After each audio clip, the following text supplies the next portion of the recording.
اس کے سارے کیس معاف کر دیے جاتے ہیں۔ جب بھی ڈکٹیٹرشپ آتی ہے ججز کو ساتھ ملا کر ہی نظام پر قابض ہوتی ہے۔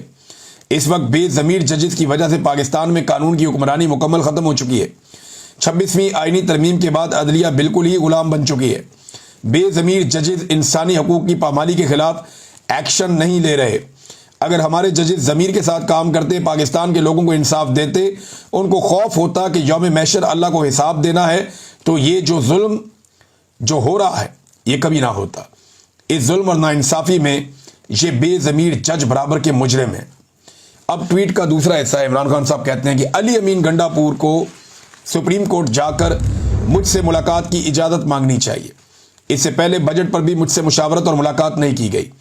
علی امین کو آ کر مجھے صوبے کی گورننس اور امن و امان اور دیگر اہم امور پر بریفنگ دینی چاہیے، جس کے لیے سپریم کورٹ سمیت ہر فورم پر بھرپور کوشش کرنی چاہیے۔ میں دوبارہ تاکید کرتا ہوں کہ خیبر پختونخوا حکومت وفاق کی جانب سے اپنے ہی شہریوں پر ہونے والے ملٹری آپریشن اور ڈرون حملوں کے خلاف بھرپور سٹینڈ لے۔ خیبر پختونخوا اور قبائلی علاقوں میں ہمارے دور میں امن آ چکا تھا اور ہمارے دور میں کوئی ڈرون حملہ نہیں ہوا۔ اب وہاں حالات جان بوجھ کر خراب کیے جا رہے ہیں تاکہ واحد عوامی مینڈیٹ والی پارٹی کو کمزور کیا جا سکے۔ خیبر پختونخوا اور قبائلی علاقوں میں آپریشن مسئلے کا حل نہیں ہے۔ وہاں کے مسائل مقامی نمائندوں سے بات چیت سے ہی حل ہونے چاہیے۔ ڈرون حملوں اور فوجی آپریشن سے دہشت گردی بڑھتی ہے۔ ان آپریشنز کو نہ ہی عوام کی حمایت حاصل ہے، نہ ہی عوامی نمائندوں کی اور نہ ہی سیاسی جماعتوں کی، تو ایسا آپریشن کیسے کامیاب ہو سکتا ہے؟ افغان مہاجرین کے ساتھ جو سلوک کیا گیا اس پر میں شرمندہ ہوں۔ وہ ہمارے مسلمان بھائی یہاں پناہ لیے ہوئے تھے، انہیں ایسے دھکے مار کر ملک سے نکالنا اسلامی روایات اور انسانیت کے خلاف ہے۔ فیصل آباد کی عدالت کی جانب سے ایک اور جھوٹے کیس میں ہمارے 75 ممبران اور کارکنان کو دی گئی سزائیں اس ظلم کے نظام کو مزید ننگا کر رہی ہیں۔ ہم سب کو اس ظلم کے خلاف اکٹھے کھڑے ہونا ہے۔ جب ہم مل کر مقابلہ کریں گے تو فتح ہمارا مقدر بنے گی۔ میری رائے میں 9 مئی کیسز میں جھوٹے الزامات پر دی گئی سزاؤں کے ذریعے خالی کرائی گئی سیٹوں پر ضمنی انتخابات میں حصہ لینا ان جھوٹی سزاؤں کو جائز تسلیم کرنے کے مترادف ہوگا۔ اسی لیے پارٹی اس معاملے پر غور کر کے حتمی فیصلے کے لیے کل دوبارہ اپنی تجاویز میرے پاس لے آئیں۔ حماد اظہر کا حلقہ میاں اظہر کی وفات کے بعد خالی ہوا ہے۔ اس سیٹ پر ہم الیکشن لڑیں گے۔ جو ظلم اور فسطائیت اس وقت پورے ملک میں جاری ہے اس کے خلاف پشاور میں ایک گرینڈ جرگہ کیا جائے جس کی تاریخ کا اعلان پارٹی کرے گی۔ خیبر پختونخوا اور گلگت بلتستان میں سیلاب نے شدید تباہی مچائی ہے اور سینکڑوں قیمتی جانوں کے نقصان کے ساتھ لاکھوں افراد متاثر ہوئے ہیں۔ میں نے اسی ماحولیاتی تبدیلی کے مقابلے کے لیے بلین ٹری جیسے منصوبے شروع کیے تھے۔ اس طرح کے منصوبے ہی ہمارا ماحول بچا سکتے ہیں، ورنہ ہم ہر سال تباہی ہی دیکھیں گے۔ یہ عمران خان صاحب نے جیل کے اندر گفتگو کی ہے۔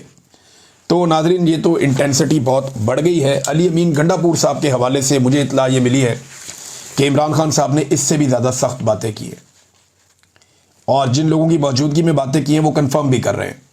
اب کیونکہ پاکستان تحریک انصاف نے آفیشلی وہ بات نہیں کی تو میں بھی اس بات کو روک لیتا ہوں، یا شاید ہو سکتا ہے کہ عمران خان صاحب نے وہ سخت باتیں کی ہوں لیکن یہ بھی کہا ہوگا ابھی اس کو پبلک نہیں کرنا، لیکن میری یہ اوپینین ہے۔ تو علی امین گنڈا پور صاحب کے حالات بہت پتلے ہیں۔ پارٹی کے اندر بھی کارکنان بھی ان سے ناراض ہیں اور پارٹی کے اندر ان کی فرسٹریشن نظر بھی آ رہی ہے۔ ابھی ایک آدھی اور بھی آڈیو ہوئی تھی، کسی کو گالیاں والیاں دے رہے تھے، تو وہ کسی کے ساتھ بھی، اور علی امین گنڈا پور کے اندر ایک فرسٹریشن، ایک غصہ اور ایک تکبر بھی دکھائی دے رہا ہے۔ یہ جو تکبر ہوتا ہے نا، یہ بڑی خوفناک چیز ہوتی ہے۔ جب بھی کبھی آپ غرور کرتے ہیں، تکبر کرتے ہیں تو یہ اللہ رب العزت کو پسند نہیں ہوتا، تو پھر انسان کے زوال کا آغاز ہو جاتا ہے۔ بہرحال عمران خان صاحب نے تابڑ توڑ قسم کے اٹیک کیے۔ 9 مرتبہ عمران خان صاحب نے اپنے ان 2 ٹویٹس کے اندر عاصم منیر کا نام لیا ہے۔ ٹویٹ کے 2 حصے ہیں نا، ایک پہلا اور ایک دوسرا۔ جو پہلا حصہ ہے اس میں 9 مرتبہ عمران خان صاحب نے عاصم منیر کا نام لیا۔ اب پاکستان تحریک انصاف میں جو ایک سوچ پیدا ہو رہی تھی کہ ہم مفاہمت کریں گے، یہ کریں گے، وہ تو واڑ دی عمران خان نے۔ تحریک انصاف کی لیڈرشپ کہاں ہے؟ باہر ہے۔ تحریک انصاف کی لیڈرشپ کہاں ہے؟ اپنے گھروں میں۔ تحریک انصاف کی لیڈرشپ کہاں ہے؟ کوئی اسمبلیوں میں، کوئی سینٹ میں۔ تحریک انصاف کی لیڈرشپ کہاں ہے؟ ایک صوبے میں ان کی حکومت ہے۔ تو وہ انجوائے کرنے کے باوجود وہ ڈرے ہوئے ہیں اسٹیبلشمنٹ سے اور مفاہمت کرنا چاہتے ہیں۔ اور ایک آدمی جو جیل میں ہے اور بدترین جیل کاٹ رہا ہے، روزانہ مار کھا رہا ہے، ذہنی اور جسمانی ٹارچر سہ رہا ہے، اور یہ ٹارچر ہی ہے جس طرح اس کو رکھا گیا اس عمر میں عمران خان صاحب کو۔ تو ان ساری چیزوں کے باوجود، اپنے خاندان کو گرفتار کروانے کے باوجود، بار بار بہنوں کی گرفتاری ہونے کے باوجود، چادر اور چار دیواری کا تقدس بار بار پامال ہونے کے باوجود، اپنی جان کو خطرہ ہونے کے باوجود وہ آدمی ڈٹا ہوا ہے، وہ کہتا ہے ڈیل نہیں کرنی ان کے ساتھ ایسی تیسی، ہاں میں معاف کر دوں گا لیکن معافی نہیں مانگوں گا۔ یہ جناب عمران خان صاحب ہیں، اور اس سے یہ پتہ چلتا ہے کہ عمران خان صاحب آج کہاں کھڑے ہیں۔ وہ جن لوگوں کو مافیوں کا بڑا شوق تھا نا، ان لوگوں کی اچھی خاصی اب تسلی ہو گئی ہوگی، اور ان کو آئیڈیا ہو جانا چاہیے کہ عمران خان صاحب کی سوچ کیا ہے اور وہ معاملے کو کس طرف لے کر جا رہے ہیں۔ علی امین صاحب کے بارے میں بڑے سخت الفاظ تھے عمران خان صاحب کے، لیکن کیونکہ پاکستان تحریک انصاف نے بھی اس بارے میں کوئی فیصلہ نہیں کیا کہ یہ بات باہر لانی ہے یا نہیں لانی، لیکن کچھ جرنلسٹ ہیں انہوں نے رپورٹ بھی کیا۔ زبیر علی خان صاحب نے رپورٹ کیا، انہوں نے یہاں تک رپورٹ کر دیا کہ علی امین عاصم منیر اور اسٹیبلشمنٹ وغیرہ کے ساتھ مل کے کوئی پاکستان تحریک انصاف کو توڑنا چاہتے ہیں، ایسی چیز بھی انہوں نے رپورٹ کی۔ لیکن میری اطلاع کے مطابق کافی سخت باتیں ہیں جو علی امین کے بارے میں عمران خان صاحب نے کہیں، اور یہ کوشش بھی نہیں کرتے عمران خان صاحب کو جا کر ملنے کی۔ انہیں ڈر ہے کہ عمران خان صاحب پتہ نہیں ان کے بارے میں کوئی بہت سخت فیصلہ کر لیں گے۔ تو ایک تو ناظرین یہ ہے۔ اچھا، ایک اور آپ یہ دیکھیں، ایک بڑی وائرل ہو رہی ایک چیز کہ نواز شریف کی اور عمران خان صاحب کی جیل میں فرق۔ یہ دیکھیں نا، عمران خان صاحب جیل سے کیا منگواتے ہیں اور نواز شریف صاحب جیل سے کیا منگواتے ہیں۔ نواز شریف صاحب لکھتے ہیں جناب فلاں فلاں بندہ مجھے ملے، فلاں فلاں بندہ مجھے ملے، کوئی ڈاکٹروں کے نام دے رہے ہیں، کوئی بندوں کے نام بتا رہے ہیں، پھر بتا رہے ہیں کھانا، تاریخیں ساتھ لکھی ہوئی ہیں جناب، کریلے قیمہ چاول، پالک گوشت، آلو گوشت، چکن کڑھائی چاول، اچھا جی بھنڈیاں گوشت کڑھائی، اور پتہ نہیں کیا، کوئی دال ماش، بینگن گوشت، پالک گوشت۔ تو یہ میاں صاحب کا جو آتا تھا لسٹ یا لوازمات، وہ جیل سے یہ ہوتے تھے۔ 22 ملاقاتوں کی ایوریج میاں صاحب کی نکل رہی تھی، 20-22 ملاقاتوں کی پر ڈے۔ جتنے دن وہ قید رہے، بولتے وہ قید رہے ہی نہیں، بڑے آزاد ہی رہے میاں صاحب، لیکن جتنے دن وہ جیل میں رہے ان کی 20-22 ملاقاتیں ایوریج ہر دن کے حساب سے ہوتی تھیں۔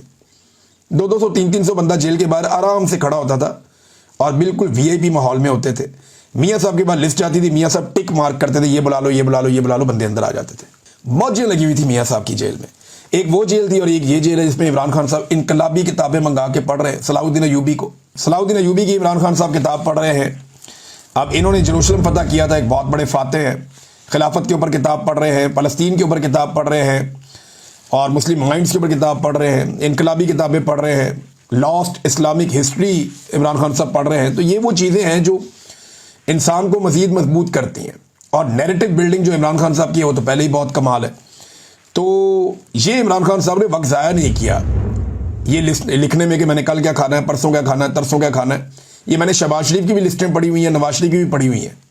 تو ان میں کتنا فرق ہے دیکھیں آپ، دونوں کی جیل میں فرق ہے، دونوں کی زندگی میں فرق ہے، اور عوامی مقبولیت میں بھی دونوں کا زمین آسمان کا فرق ہے۔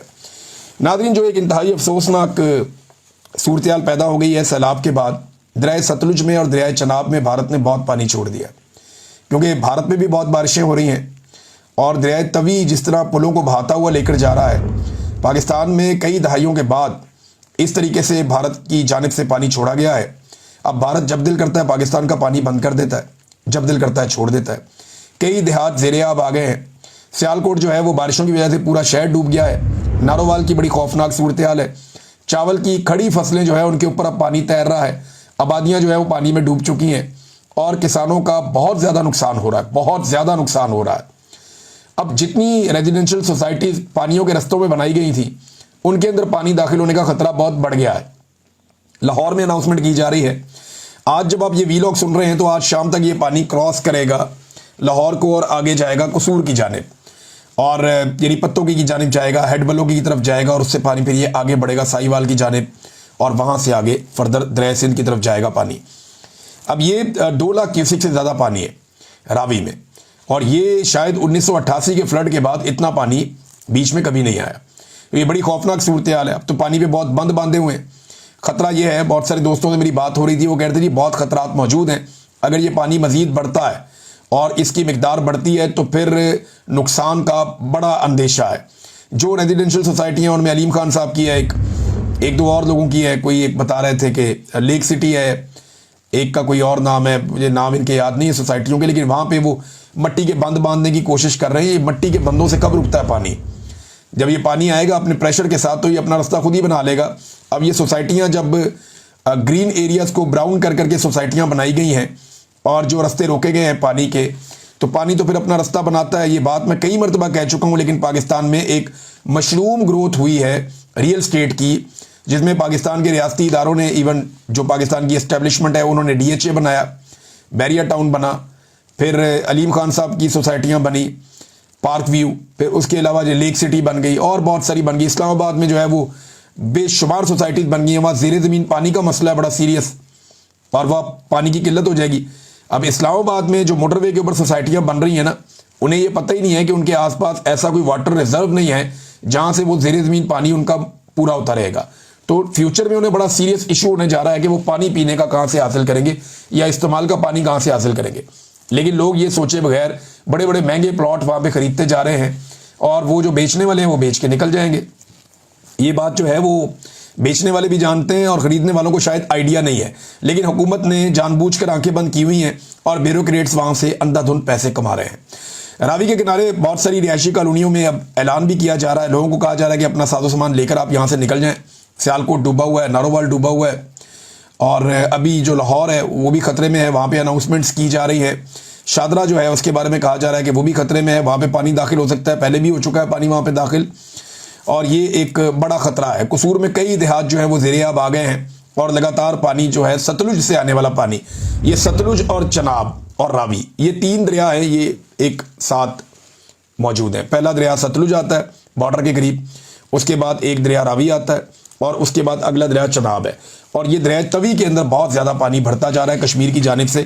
اور وہ جس طرح پل بہہ رہے تھے، جس طرح پل گرتے جا رہے تھے، وہ سارے مناظر دیکھ کر ایسا محسوس ہو رہا تھا کہ یہ پانی اپنے رستے میں آنے والی چیزوں کو تباہ کرے گا. کسان پہلے ہی بہت بری طرح تباہ ہو گیا، گندم میں اس کو بہت مار پڑی ہے. اب اگر چاول میں اس کے ساتھ یہ ہو جاتا ہے تو اگلی فصل کی تیاری نہیں وہ کر پائے گا. اگر یہ پانی اکٹھا ہو جاتا ہے زمینوں پر تو زمین کا نقصان ہوتا ہے، اور دوبارہ زمین کی تیاری پہ بہت ٹھیک ٹھاک خرچہ آتا ہے. وہ خرچہ کسان کر نہیں پائے گا کیونکہ کسان کی پہلی فصل توڑ دی ہے انہوں نے. اور گورنمنٹ کیا اتنا پیسہ دے پائے گی کسان کو؟ کیسے کریں گے یہ سارا کچھ؟ مجھے تو سمجھ نہیں آ رہی. اور ابھی پھر 300 روپیہ قیمت مزید بڑھا دی گئی ہے گندم کی فی من کے اوپر. یعنی کسان نے جب بیچی تو 2000 روپے رکھی ہوئی تھی گندم فی من، 2200 میں بیچارہ بیچتا تھا. ابھی چند دن پہلے انہوں نے 2800 کر دی، کیونکہ کسان کے گھر سے دانے اٹھ گئے نا. جب کسان کے گھر سے دانے بک گئے، گندم بک گئی، تو انہوں نے مہنگی کر دی کہ اب منافع خوروں کے پاس آ گئی ہے تو ذرا پیسے کما لیتے ہیں. پھر ان کا پیٹ نہیں بھرا، 300 روپیہ اور بڑھا دی، اب اس کو 3100 تک لے گئے. یعنی جس نے 100 روپے کی گندم خریدی تھی آج سے 2 ماہ پہلے یا 3 ماہ پہلے، 3 ماہ کے اندر اس کا پیسہ جو ہے وہ لگ بھگ 60% بڑھ گیا. یعنی جس نے 100 روپے کی خریدی تھی وہ 160 روپے کی اب بیچ سکتا ہے. جس نے 1 کروڑ روپے کی گندم خریدی تھی وہ 1 کروڑ 60 لاکھ روپے کی اب گندم بیچ سکتا ہے. ہے کوئی اتنا منافع بخش کاروبار؟ جس نے 1 ارب روپے کی گندم خریدی ہے اس نے 60 کروڑ روپیہ بنایا ہے 2-3 مہینوں میں. کون سا کاروبار ہے جس میں آپ 2-3 مہینوں میں اتنا پیسہ بنا سکتے ہیں؟ یہ سارا انہوں نے پاکستانی کسانوں کے ساتھ ظلم کیا ہے.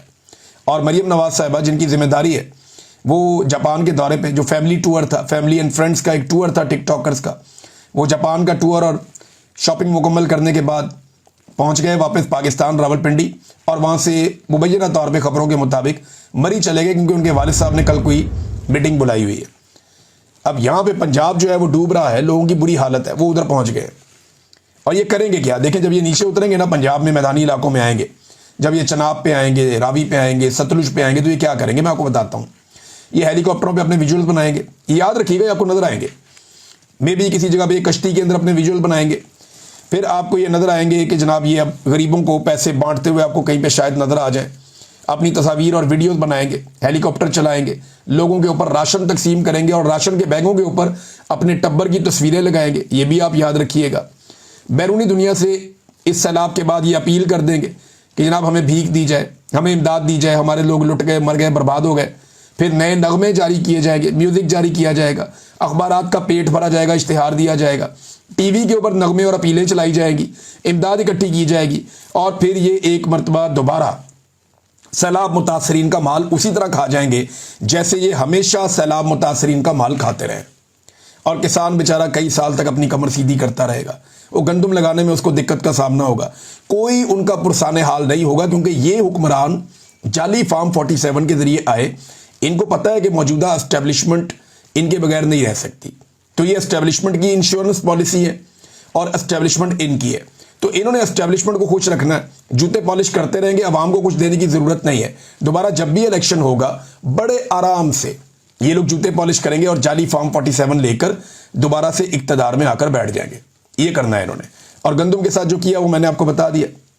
خواجہ آصف صاحب نے جو ضمنی الیکشن ہونے جا رہا ہے اس میں دیکھیں عمران خان صاحب نے تو منع کر دیا کہ نہ لڑے، اور اب مبینہ طور پہ جو پارٹی ہے اس نے بھی فیصلہ کر دیا کہ نہیں لڑنا چاہیے۔ لیکن میں حیران ہوتا ہوں خواجہ آصف صاحب کیسے ڈھٹائی سے کہہ دیتے ہیں کہ پنجاب میں شاید نون لیگ مقبول ہے اور شاید نون لیگ کو پنجاب میں ووٹ پڑنے لگے۔ خواجہ آصف صاحب کے دعوے ہیں، اور دعویٰ وہ یہ کرتے ہیں کہ جناب بڑی مقبول ہو گئی جناب پنجاب میں پی ایم ایل این، لہذا پی ٹی آئی جو ہے وہ الیکشن سے بھاگ گئی۔ فار گاڈ سیک خواجہ صاحب، فار گاڈ سیک، آپ بھی الیکشن ہارے ہیں خاتون سے، اور نواز شریف بھی الیکشن ہارے ہیں خاتون سے، اور دونوں خواتین کو جو آپ لوگوں نے نشان عبرت بنایا ہے یہ ساری دنیا جانتی ہے۔ خواجہ صاحب یہ ٹویٹ کرنے کے بجائے اپنے شہر کی حالت دیکھیں، بارش کے بعد آپ کا پورا شہر ڈوبا ہوا ہے، وہاں پہ لوگ جاں بحق بھی ہوئے ہیں، نالے ٹوٹ گئے ہیں، پانی بفر گیا ہے، اس کی طرف توجہ دینے کی بجائے آپ کی توجہ آج بھی آپ کی گھٹیا سیاست کے اوپر ہی ہے۔ اسٹیبلشمنٹ کے کندھے کے اوپر چڑھ کے کب تک آپ لوگ اقتدار کے مزے لیں گے؟ ایک دن اسٹیبلشمنٹ آپ کو پٹک دے گی، اور اگر نہیں پٹکے گی نا تو عوام آپ کو اور اسٹیبلشمنٹ کو دونوں کو اٹھا کے پٹک دے گی۔ یہ بات میں اچھی طرح جانتا ہوں۔ اسٹیبلشمنٹ کو اپنی عزت اگر عزیز ہے تو وہ عمران خان سے معافی مانگے، قوم سے معافی مانگے اور سائڈ پہ ہو جائیں۔ مانگو نا معافی، کیا ہو گیا بھئی؟ غلطی کی ہے تو معافی مانگ لو۔ ڈٹائی کس بات کی ہے بھئی؟ اسٹیبلشمنٹ نے غلطی کی ہے، اسٹیبلشمنٹ نے بے ایمانی اور فراڈ کیا ہے تو معافی مانگے۔ عوام کا مینڈیٹ چوری کیا ہے تو مانگے معافی۔ عوام کی امنگوں کے خلاف لا کر چوروں ڈکیتوں کو لا کے بٹھایا جن کو یہ خود کہتے تھے تو مانگے معافی۔ کیوں نہیں مانگتے؟ انہیں مانگ لینی چاہیے معافی، ورنہ عوام ان کا پٹاخہ بجائے گی اور موجودہ سیاستدانوں سمیت ہی بجا دے گی۔ انجینئر محمد علی مرزا صاحب کے خلاف جو ہے وہ مقدمہ بھی درج ہو گیا ہے ابھی جو مجھے اطلاع ملی ہے، اور ان کے خلاف جو ہے مقدمے کا اندراج پیکا ایکٹ کے تحت ہوا ہے۔ پولیس نے بتایا کہ یوٹیوبر انجینئر محمد علی مرزا کے خلاف یہ ویسے زیادتی ہے، وہ جو ہیں وہ مذہبی اسکالر ہیں، اچھا یہ انہوں نے کہا مقدمہ درج کیا گیا۔ مقدمہ پیکا ایکٹ اور دفعہ 295 سی، یہ توہین مذہب کا ایک مقدمہ ہوتا ہے، درج کیا گیا اور انہیں حراست میں لے کر نظر بند کر دیا گیا ہے اور ان کی اکیڈمی بھی بند کر دی گئی۔ ناظرین، خیبر پختونخوا پہ بھی ایک صحافی ہیں ہمارے، ان کے خلاف جو ہے مقدمہ درج کیا گیا پیکا ایکٹ کے تحت، جو ایک بڑی زیادتی ہے۔ سی پی این ای نے یہ کہا ہے کہ خیبر پختونخوا میں صحافی کے خلاف پیکا ایکٹ کے تحت مقدمہ وزیر اعلیٰ کے بیانیے کی نفی ہے۔ یعنی وزیر اعلیٰ صاحب ویسے تو بڑا چوڑے ہو کر کہتے ہیں کہ جی پیکا کو میں نہیں مانتا، اور پیکا ایکٹ کے تحت صحافیوں کے اوپر مقدمات کروائی جا رہے ہیں، پھر چوڑے ہو کے کہتے ہیں کہ آپریشن نہیں ہوگا، نہ اجازت دوں گا، پھر آپریشن بھی کروائی جا رہے ہیں کرفیو لگا کے، اور اس کو اون بھی کر رہے ہیں، پھر کہتے ہیں ڈرون حملہ نہیں ہونے دیں گے، مقدمے کریں گے، یہ کریں گے وہ کریں گے، اور وہاں پہ بھی کچھ نہیں کرتے۔ تو علی امین گنڈا پور کی صرف بڑکیں ہیں۔ چلیں ایک کام کرتے ہیں، آپ کو علی امین گنڈا پور کی بڑکیں سنائیں گے اگلے کسی ویلاگ میں، اور آپ کو دکھائیں گے کہ انہوں نے ہر موقع پر کیا کیا کہا اور کتنا کہا اور پھر کیا کیا۔ اب تک کے لیے اتنا ہی، اپنا خیال رکھیے گا، اپنے اس چینل کا بھی۔ اللہ حافظ۔